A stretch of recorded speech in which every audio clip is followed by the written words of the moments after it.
राष्ट्रपति ने महाराष्ट्र में राष्ट्रीय आरोग्य मेला का किया उद्घाटन। औषधीय पौधों के संरक्षण और आयुष प्रसार पर बल। कल जमशेदपुर दौरा, लोहनगरी स्वागत को तैयार। मुख्यमंत्री हेमंत सोरेन को ईडी समन अवहेलना मामले में सुप्रीम कोर्ट से बड़ी राहत। एमपी एमएलए विशेष अदालत में चल रही कार्रवाई पर रोक, ईडी से जवाब तलब। विपक्ष चतरा एयर एम्बुलेंस क्रैश मामले पर सरकार पर हमलावर। उच्च स्तरीय जांच की मांग। मंत्री सुदिव्य कुमार बोले, एम्बुलेंस सेवा देने की प्रक्रिया में विचलन या विसंगति पर होगी कार्रवाई। और हजारीबाग में जेवर दुकान में सेंधमारी कर 20 लाख रुपए के आभूषण की चोरी। गिरिडीह में गोलीबारी मामले में 5 आरोपी गिरफ्तार।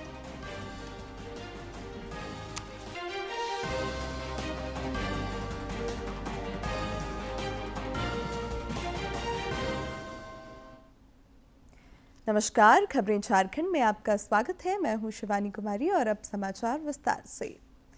राष्ट्रपति महाराष्ट्र दौरे के दूसरे दिन आज बुल्ढाना में राष्ट्रीय आरोग्य मेला का उद्घाटन करेंगी। इस दौरान अपने संबोधन में उन्होंने औषधीय पौधों के संरक्षण तथा आयुष एवं योग के प्रसार पर बल दिया। उन्होंने कहा कि आयुष चिकित्सा पद्धति ने आरोग्य के क्षेत्र में अमूल्य योगदान दिया है। देश को सशक्त बनाने में स्वस्थ व्यक्ति की महत्वपूर्ण भूमिका है। शरीर ही समस्त कर्तव्यों को पूरा करने का प्रथम साधन है। देश को सशक्त बनाने में स्वस्थ नागरिकों की महत्वपूर्ण भूमिका है। देशवासियों को स्वस्थ रखने में आयुष चिकित्सा पद्धतियों ने अमूल्य योगदान दिया है। योग, आयुर्वेद और सिद्ध जैसे मंत्र प्रणालियां इस समय से लोगों की सेवा करती आ रही है, जो आधुनिक चिकित्सा पद्धति का प्रचलन नहीं था। हमारे खेतों में, हमारी रसोई में और हमारे वन क्षेत्रों में औषधीय वनस्पतियां, स्वास्थ्य रक्षक जड़ी बूटियों का बहुमूल्य भंडार मौजूद है। इस बहुमूल्य संपदा का संरक्षण और संवर्धन औषधियों के लिए रॉ मटेरियल उपलब्ध कराने के साथ साथ पर्यावरण संतुलन के लिए भी महत्वपूर्ण भूमिका है।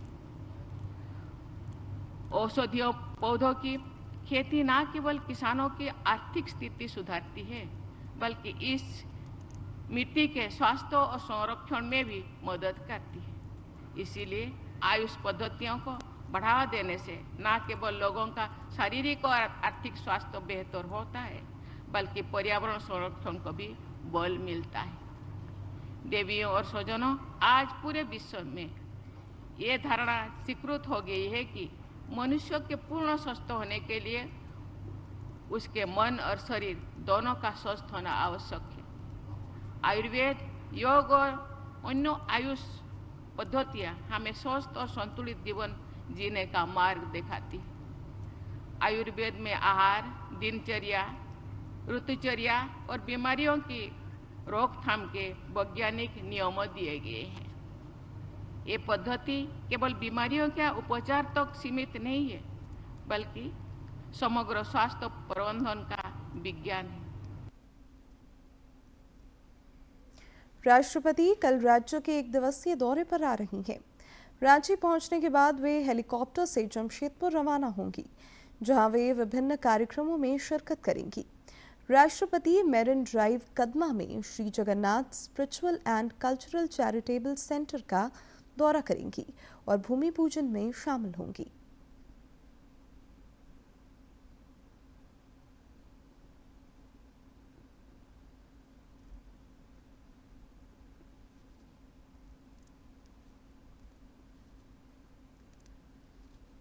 भूमि पूजन करना है और आप सबको मालूम है स्पिरिचुअल सेंटर और टेंपल दोनों ही बन रहा है यहाँ, और इसका लिए हम रिक्वेस्ट किए हुए थे राष्ट्रपति महोदय को कि आप आके इस भूमि पूजन को कीजिए। ये जमशेदपुर का लिए बन रहा, जमशेदपुर के जो भी जगन्नाथ जी के भक्त हैं उनका लिए बन रहा, और ये सारे जमशेदपुर के लोग मेरे साथ है इसको बनाने के लिए। जो हम लोग लाइव पर सुनते आए, ये गीता और ये भागवत थोड़ा एज हो जाने के बाद पढ़ना चाहिए, एक्चुअली सही नहीं है। हमारा हिसाब से गीता भागवत आपका एजुकेशन जब स्टार्ट होता है 10 क्लास 12 क्लास से ही शुरू हो जाना चाहिए, जिससे उसका अपना पर्सनल डेवलपमेंट होता है उससे, और जिसका कारण से हम लोग इसको स्पिरिचुअल सेंटर अलग से बना रहे हैं और उसमें हम लोग इनवाइट करेंगे झारखंड के सभी यूनिवर्सिटी को। राष्ट्रपति द्रौपदी मुर्मू के स्वागत को लौह नगरी के लोग तैयार हैं। प्रशासनिक तैयारियों को लगभग पूरा कर लिया गया है। जिला प्रशासन राष्ट्रपति के दौरे को सफलतापूर्वक संपन्न कराने के लिए तत्पर है। पुलिस और प्रशासनिक अधिकारियों ने कार्यक्रम स्थल का दौरा कर जरूरी निर्देश और सुझाव दिए हैं।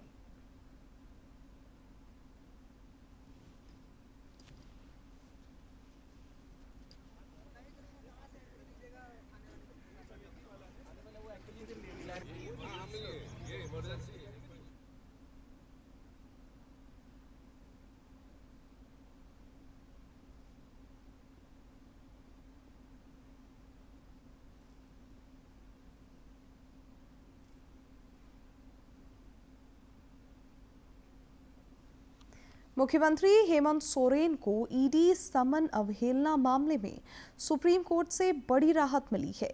शीर्ष अदालत ने रांची की एमपी एमएलए विशेष अदालत में चल रही कार्रवाई पर फिलहाल रोक लगा दी है। इस मामले में सुप्रीम कोर्ट ने ईडी को नोटिस जारी कर जवाब मांगा है। गौरतलब है कि मुख्यमंत्री ने सीजेएम कोर्ट के संज्ञान लेने के मामले को शीर्ष अदालत में चुनौती दी थी और कार्रवाई पर रोक लगाने की मांग की थी।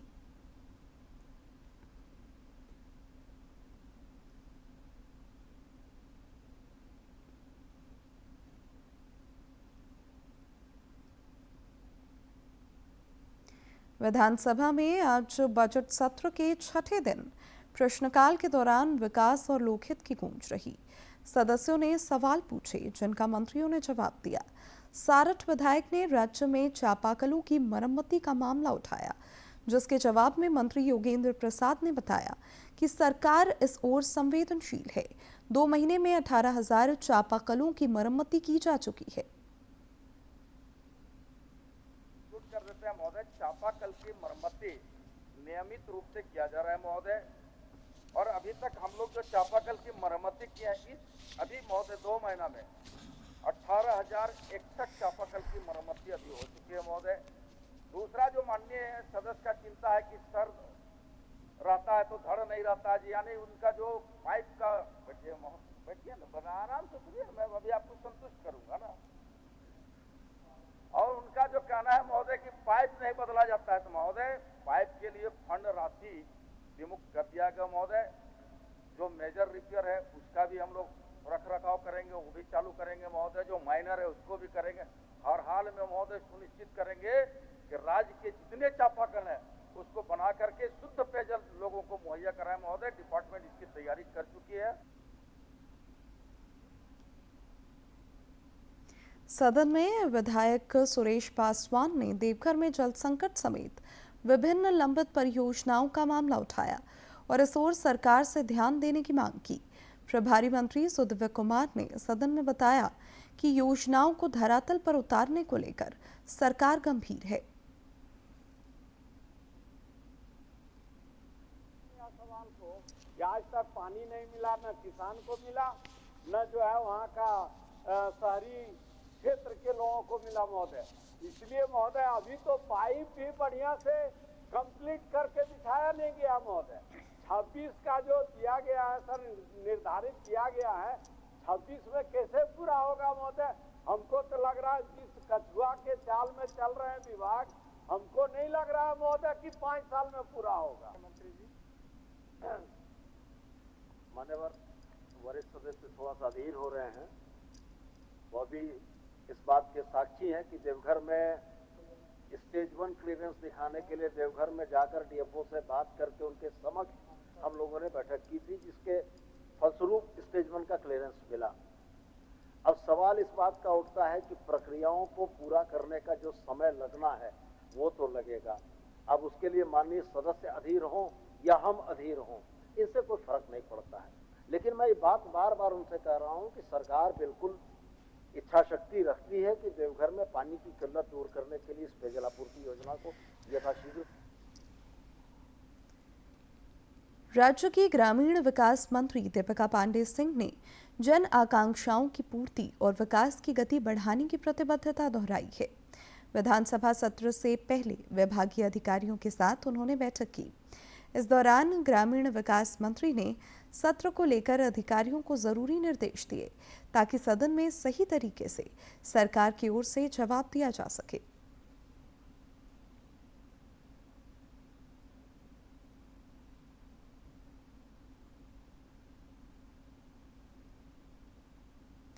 पूर्व मंत्री और भाजपा के वरिष्ठ नेता अमर बावरी ने विकास के मुद्दे पर सरकार को घेरा है।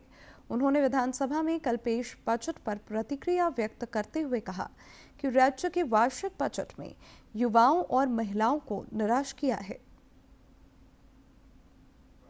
2047 के विकसित भारत में झारखंड की जो दृष्टि होनी चाहिए अपने योजनाओं में, वो घोर अभाव दिख रहा है।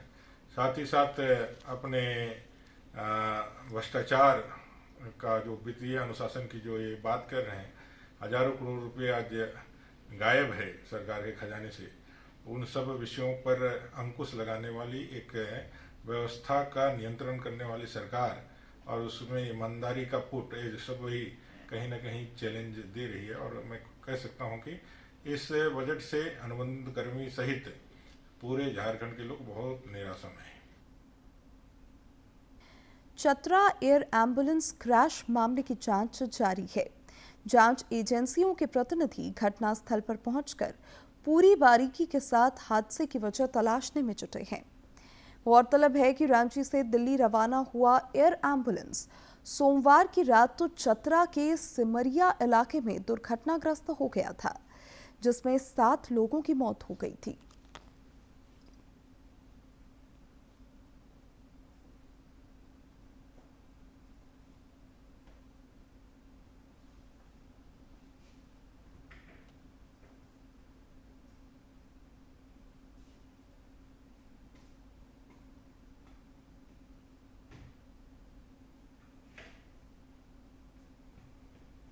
इधर एयर एम्बुलेंस हादसे के बाद राज्य सरकार विपक्ष के निशाने पर है। भाजपा के वरिष्ठ नेता और विधायक सीपी सिंह ने मामले की उच्च स्तरीय जांच की मांग की है। दुखद है और मैं वह मृत सभी लोगों के प्रति सत नमन करता हूं। ईश्वर उन्हें श्री चरणों में स्थान दे। लेकिन जहाँ तक सवाल है कि इसकी निष्पक्ष जांच होनी चाहिए और जांच कोई सरकार की एजेंसी न करे। ये जांच या तो रिटायर्ड जज हाई कोर्ट के करें, न्यायिक जांच हो या सीबीआई जांच हो, क्योंकि मामला गहरा है और इसकी जांच होनी ही चाहिए। सवाल 7 लोगों की जान गई, वो तो गई ही, लेकिन इस प्रकार की और कितने जान जाएगी, उससे बचने के लिए आवश्यक है कि इसकी जांच हो और जो दोषी हो उस पर कार्रवाई। इस बीच मंत्री सुदेव कुमार ने कहा है कि सरकार ने एम्बुलेंस सेवा जनहित में शुरू किया था। अगर इस सेवा को देने में प्रक्रिया में विसंगति या नियमों में विचलन की शिकायत मिलती है तो उस पर कार्रवाई की जाएगी। संगतियां यदि परिवार के द्वारा संज्ञान में लाई गई हैं तो सब्सिडी के आधार पर उचित मूल्य पर झारखंड के नागरिकों को एयर एम्बुलेंस देने का सरकार का निर्णय जनहित का था। प्रक्रियाओं का विचलन हुआ है, यह स्थापित यदि होता है तो संबंधित लोगों पर कठोरतम कार्रवाई होगी।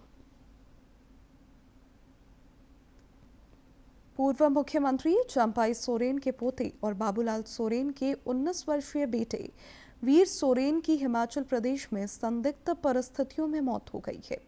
इस पीड़ादायक खबर से सभी मर्माहत हैं। चंपाई सोरेन हिमाचल प्रदेश के मनाली पहुंच गए हैं। बताया जा रहा है कि वीर सोरेन अपने दोस्तों के साथ कुल्लू मनाली घूमने गए थे। वहां स्कीइंग करने के बाद उनकी तबीयत अचानक बिगड़ गई। तुरंत उन्हें नजदीकी अस्पताल ले जाया गया, लेकिन डॉक्टरों ने इलाज के दौरान उन्हें मृत घोषित कर दिया। चंपाई सोरेन के पोते के निधन पर कई मंत्रियों और राजनेताओं ने संवेदना जताई है। ग्रामीण विकास मंत्री दीपिका पांडे सिंह ने भी वीर सोरेन के असामयिक निधन पर दुख जताया है। बहुत ही दुखद समाचार है और मुझे अभी आप लोगों के माध्यम से ही पता चल रहा है। मैं चंपाई सोरेन जी और उनके पूरे परिवार को इस लॉस के लिए सांत्वना देती हूँ और ईश्वर से यही प्रार्थना करती हूँ कि इतने दुख भरे भरे समाचार से परिवार बहुत ही आहत होगा। इस दुख को सहने की शक्ति ईश्वर उनको दे। निकाय चुनाव की मतगणना 27 फरवरी को होगी, जिसके लिए प्रशासनिक तैयारियां जोरों पर हैं। राज्य के 48 निकाय क्षेत्रों में 23 फरवरी को मतदान हुआ था, जिस दौरान 62% से अधिक लोगों ने अपने मताधिकार का उपयोग किया। राज्य निर्वाचन आयोग अब मतगणना की तैयारियों में जुट गया है। इधर मतगणना से पहले उम्मीदवारों के दिल की धड़कनें तेज हैं। आरोप प्रत्यारोप भी बढ़ता जा रहा है। 5:20 से जो ये कैमरा बंद हुए थे और लाइव नहीं चलाया जा रहा था, बल्कि उसका रिकॉर्डिंग यहाँ चल रहा था। यहाँ पर आप लोगों को थोड़ी देर पहले मैंने लाइव आकर के दिखाया था आपको कि 17:30 हुआ था। लगभग 5:30 बजे से ये कैमरा बंद थे और उसे बहुत जद्दोजहद के साथ और लगातार हम लोग विरोध कर रहे हैं। उसके बाद अभी लाइव ये लोग शुरू किया है। देखिए 10 बजने जा रहे हैं और मैं आपको बता दूं इतने देर में ये लोग क्या किया है, अंदर की क्या चीजें इधर उधर हुई है, उथल पुथल हुई है, कुछ हम लोग को जानकारी नहीं है भैया।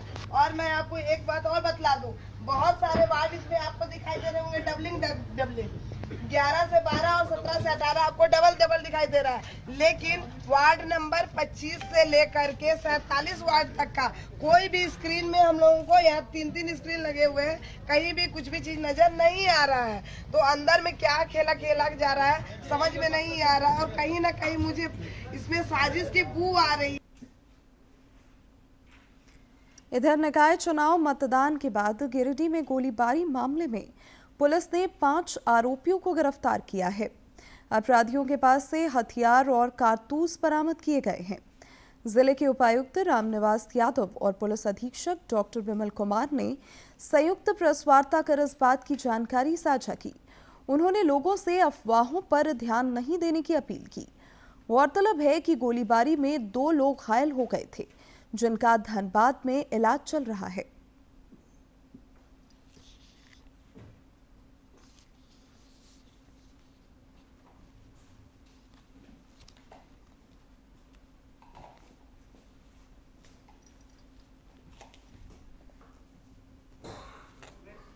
कुछ भी बाधित नहीं हुआ है। साथ ही साथ मैं रामनिवास यादव जिला मजिस्ट्रेट सभी को ये आश्वस्त करता हूँ, जिला वासियों को भी करता हूँ और स्पेसिफिकली गिरिडीह शहर के वासियों से शहरवासियों को आश्वस्त करता हूँ कि शांतिपूर्ण रहें और आप अपना बिजनेस जो भी आप करते हैं, दैनिक कार्य जो करते हैं करते रहिए।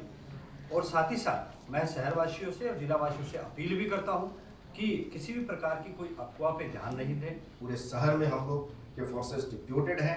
हर एक गली चौराहे में रात के सुबह के 6:30 बजे तक आप लोग देख सकते हैं कि मैं स्वयं जो है वो पूरे क्षेत्र में रहा। उपायुक्त महोदय का निर्देशन लगातार रहा है। हम लोग बहुत ही इसको संवेदनशीलता के साथ ले रहे हैं और इसको हम लोग इस केसेस को स्पीडी ट्रायल में ले जाएंगे कि दोबारा कोई ऐसा अभियुक्त इस तरह की घटना चुनाव के दौरान करने की हिम्मत नहीं होगी। झारखंड समेत देश भर में राष्ट्रीय गीत वंदे मातरम के 150 वर्ष पूरे होने पर विविध कार्यक्रम आयोजित हो रहे हैं। इस सिलसिले में पलामू में केंद्रीय संचार ब्यूरो द्वारा स्मरणोत्सव कार्यक्रम का भव्य आयोजन हुआ। इस दौरान देशभक्ति के साथ साथ पर्यावरण संरक्षण और स्वच्छता का भी संदेश दिया गया। पलामू में केंद्रीय संचार ब्यूरो की ओर से राजकीयकृत ब्राह्मण उच्च विद्यालय परिसर में वंदे मातरम के 150 वर्ष पूरे होने पर भव्य स्मरणोत्सव का आयोजन किया गया। कार्यक्रम के माध्यम से देशभक्ति की भावना को प्रबल करने के साथ पर्यावरण संरक्षण और स्वच्छता का भी संदेश दिया गया। 2047 में ऑनरेबल प्राइम मिनिस्टर ने एक लक्ष्य रखा है कि हमको डेवलप बनना है तो डेवलप कैसे होगा? इंडिया डेवलप होगा तब जब उसमें हर आदमी का योगदान होगा, हर आदमी अपना योगदान करेगा। वंदे मातरम क्या है? आप एक अच्छे नागरिक बने, वो वंदे मातरम है। आप अपने सामाजिक दायित्व का निर्वहन करें, वो वंदे मातरम है। आप एक अच्छा पढ़ लिख करके इंसान बने, वो वंदे मातरम है। कार्यक्रम की शुरुआत एक पेड़ मां के नाम अभियान के तहत पौधारोपण से हुई। पर्यावरणविद डॉक्टर कौशल किशोर जायसवाल की अगुवाई में अतिथियों, शिक्षकों और विद्यार्थियों ने मिलकर पौधे लगाए। साथ ही स्वच्छता की शपथ लेकर स्वच्छ भारत के संकल्प को दोहराया। विद्यालय परिसर में देशभक्ति गीत, भाषण, चित्रकला, निबंध और क्विज प्रतियोगिताओं का आयोजन हुआ, जिसमें छात्र छात्राओं ने उत्साहपूर्वक भाग लिया। इसमें बच्चों को इतनी जानकारी मिली जो उनके सुखद और सफल भविष्य के लिए काफ़ी लाभदायक होगा। उन्हें ये बताया गया कि कैसे वंदे मातरम की रचना हुई। वंदे मातरम के रचयिता के बड़े भाई संजीव चट्टोपाध्याय कैसे पलामू में काम करते थे, कैसे उन्होंने यहाँ का वर्णन किया और कैसे यहाँ का वर्णन फिर वंदे मातरम में चित्रित हुआ, इस बात की जानकारी बच्चों को मिली। कार्यक्रम में पर्यावरणविद डॉक्टर कौशल किशोर जायसवाल, वरिष्ठ पत्रकार प्रभात सुमन मिश्रा, सतीश कुमार सुमन समेत कई गणमान्य मौजूद रहे। वक्ताओं ने वंदे मातरम के ऐतिहासिक महत्व और राष्ट्र निर्माण में युवाओं की भूमिका पर प्रकाश डाला तथा इस पहल की सराहना की। माननीय प्रधानमंत्री जी का जो सोच है हमारा विकसित भारत बने, तो हम विकसित भारत तब बनेंगे जब पुरानी चीज़ को हम याद रखेंगे।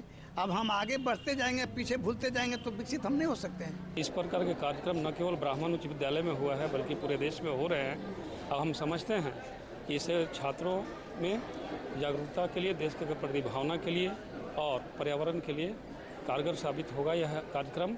और इसमें निश्चित रूप से वंदे मातरम एक बहुत बड़ा स्लोगन बन सकता है, बहुत बड़ा गीत बन सकता है। तो हमें इसे हर जन तक पहुंचाना होगा और भारत सरकार का निश्चित रूप से केंद्रीय संचार ब्यूरो जो है उसका यह प्रयास बहुत स्वीकार्यात्मक है, बहुत प्रेरक है। कार्यक्रम के अंत में विजेता विद्यार्थियों को प्रमाण पत्र और पुरस्कार देकर सम्मानित किया गया। वंदे मातरम के 150 वर्ष पूरे होने का यह अवसर राष्ट्र प्रेम, पर्यावरण संरक्षण और स्वच्छता के संदेश के साथ यादगार बन गया। पलामू से श्रवण सोनी की रिपोर्ट। हजारीबाग के चौपारण थाना क्षेत्र अंतर्गत एक जेवर दुकान में चोरों ने सेंधमारी कर करीब 20 लाख रुपए के आभूषण की चोरी की है। पुलिस मामले की छानबीन में जुटी है।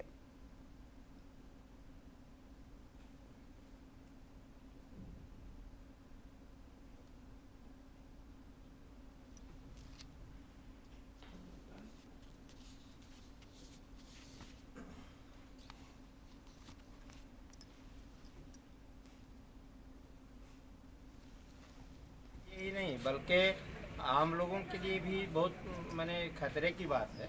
इससे सुरक्षा सभी को मिलना चाहिए और चूँकि इस तरह से पीछे से आकर के और फिर इसको चोरी करके ले गया और हम लोगों को तो पता तब चला जब सुबह हुई और तब दुकानदार को भी हम लोग सूचना किए। रंगोत्सव होली का लोग बेसब्री से इंतजार कर रहे हैं। विभिन्न जिलों में अभी से ही रंगोत्सव की खुमारी होली मिलन समारोहों में दिख रही है। रांची में भी इसकी झलक दिखी।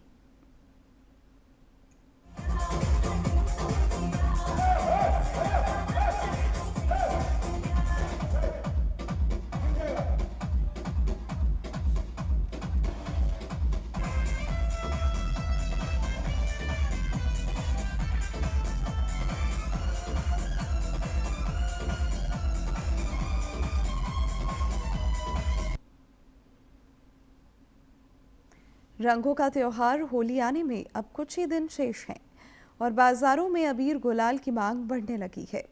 पिछले कुछ वर्षों से लोग हर्बल और प्राकृतिक रंगों को प्राथमिकता दे रहे हैं। इसी को देखते हुए जामताड़ा जिले की आजीविका दीदियां प्राकृतिक सामग्रियों से हर्बल गुलाल तैयार कर रही हैं, जिसकी मांग जामताड़ा के साथ साथ दुमका और देवघर के बाजारों में भी बढ़ रही है। को आत्मनिर्भर बनाने के उद्देश्य से संचालित राष्ट्रीय ग्रामीण आजीविका मिशन के तहत गठित आजीविका सखी मंडल की महिलाएं आज रोजगार के क्षेत्र में नया मुकाम हासिल कर रही हैं। जामताड़ा जिले के नाला प्रखंड की जय श्री राम आजीविका सखी मंडल पलाश ब्रांड नाम से हर्बल गुलाल तैयार कर रही हैं। पिछले वर्ष इन महिलाओं ने करीब 2 क्विंटल गुलाल बेचा था, जबकि इस वर्ष अब तक 5 क्विंटल से अधिक की मांग मिल चुकी है। महिलाएं गेंदा फूल, पालक साग और पलाश के फूल जैसे प्राकृतिक अवयवों से रंग तैयार कर रही हैं। हम लोग पहला साल 2 क्विंटल का माल हम लोग बनाए थे और इस साल हम लोग 3 क्विंटल का माल बना रहे हैं। इसलिए कि जैसे हम लोगों का जिला के अंतर्गत, जामताड़ा जिला के अंतर्गत 6 ब्लॉक है। 6 ब्लॉक में से 50 किलो करके डिमांड दिया गया है। और उसके बाद इसके आलोए, जामताड़ा जिला के आलोए भी देवघर जिला, दुमका जिला सटा हुआ, हम लोग जामताड़ा जिला के अंतर्गत में सटा हुआ है, वहाँ से भी डिमांड आया हुआ है। आजीविका सखी मंडल की सदस्य राधा मंडल बताती हैं कि बैंक से जुड़कर समूह ने 5 लाख रुपए का ऋण लिया और उसी से इस व्यवसाय की शुरुआत की। उनका कहना है कि सभी उत्पाद पूरी तरह से प्राकृतिक हैं और इनमें किसी भी प्रकार का हानिकारक रसायन नहीं मिलाया जाता है। जामताड़ा के विभिन्न प्रखंडों के साथ साथ देवघर, धनबाद और दुमका से भी मांग मिल रही है।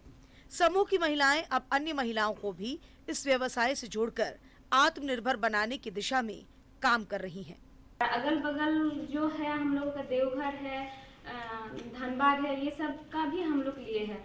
थैंक्स कहते हैं हम लोगों का प्रधानमंत्री को कि हम लोग जैसे पीस में जुड़े, घर से निकले हैं, एसएजी से जुड़े हैं, आज एक ब्लॉक तक पहुंचे हैं। उम्मीद करते हैं हम लोग डिस्ट्रिक्ट या राज्य तक हम लोग पहुंचेंगे। समूह की सदस्य जोशना गोराई ने बताया। अब अंत में मुख्य समाचार एक बार फिर।